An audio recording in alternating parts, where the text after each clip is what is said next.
देखिए, आयुर्वेदिक कॉलेज की जो साधारण सभा की बैठक है वो मंत्री की अध्यक्षता में होती है। वो नियमित बैठक होना चाहिए, इस दृष्टि से मैं आया हूँ। और उनके जो पुराने प्रस्ताव पेंडेंसी उनके काम का आज निर्णय किया गया है। उस शिक्षा मंत्रालय, उस शिक्षा विभाग में लगातार शिक्षा का स्तर, गुणवत्ता का स्तर गिरता जा रहा है। उसके लिए क्या सुधार है? स्टाफ उच्च शिक्षा विभाग में लगातार शिक्षा का स्तर और अच्छा हो रहा है। राष्ट्रीय शिक्षा नीति के परिप्रेक्ष्य में मध्य प्रदेश अग्रणी राज्यों में है और उसके लिए लगातार काम चल रहा है। भारत की ज्ञान परंपरा को उसमें सम्मिलित किया जा रहा है। भारत के शौर्य को, पराक्रम को, भारत के ज्ञान को, विज्ञान को पाठ्यक्रमों में सम्मिलित किया जा रहा है। इसलिए शिक्षा का स्तर मध्य प्रदेश का जो अच्छे से अच्छे राज्य उनके निकटतम हम पहुंच रहे हैं। आने वाले समय में और बदलाव दिखेगा।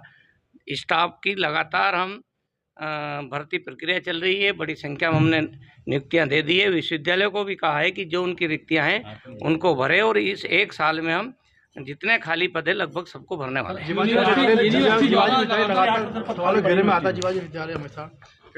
जैसे स्पेसिफिक बात बताओ ऐसे नहीं काय के।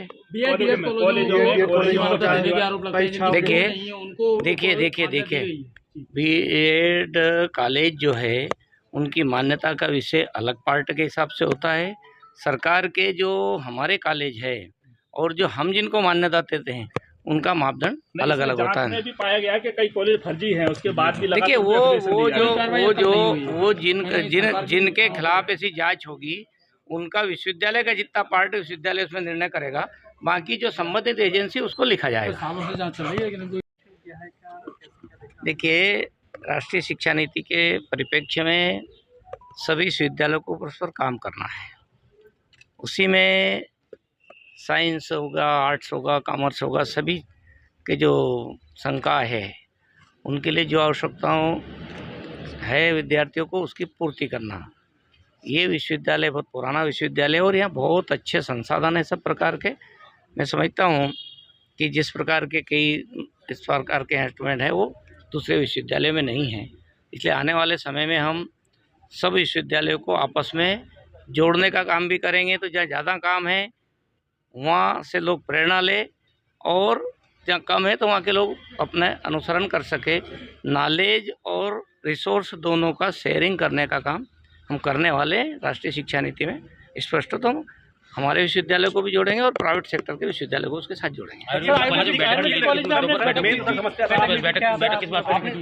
देखिए ऐसा है, देखिए हाँ एक पूछो सब। हाँ सब कुछ अच्छा है, लेकिन यहाँ जो पढ़ाने वाले वो नहीं। देखिए मध्य प्रदेश सरकार ने निर्णय किया है, विश्वविद्यालय की कार्य परिषद निर्णय करेगी। विश्वविद्यालय को स्वयं को ही भर्ती करने का अधिकार दिया है। इस बार हमने माननीय राज्यपाल जी ने निर्देशित किए सभी कुलगुरुओं को इस वर्ष में हमको जो रिक्तियां हैं उनकी भर्ती प्रक्रिया चालू करके भर्ती का काम आगे बढ़ाना है। मेरी बात सुनो, शासन बाकी विभागों में नहीं, यहाँ तो परमिशन लेने की जरूरत ही नहीं है। सब कुछ विभाग, मेरी बात सुने, जिन विभागों में जो यूनिवर्सिटी से भिन्न है उन विभागों में जैसे इंजीनियरिंग चल रहा है, इंजीनियरिंग कॉलेज में यूनिवर्सिटी का ही है। हाँ तो वो इसी नहीं वो यहीं करना है। विश्वविद्यालय के अधीन जो है, जो शासन के द्वारा नियंत्रित नहीं है, वो विश्वविद्यालय के द्वारा है। वो विश्वविद्यालय को ही निर्णय करना है। जो शासन के इंजीनियरिंग कॉलेज है उसमें भी हमने पद बुला लिए हैं और उस पर भी हम भर्ती प्रक्रिया प्रारंभ कर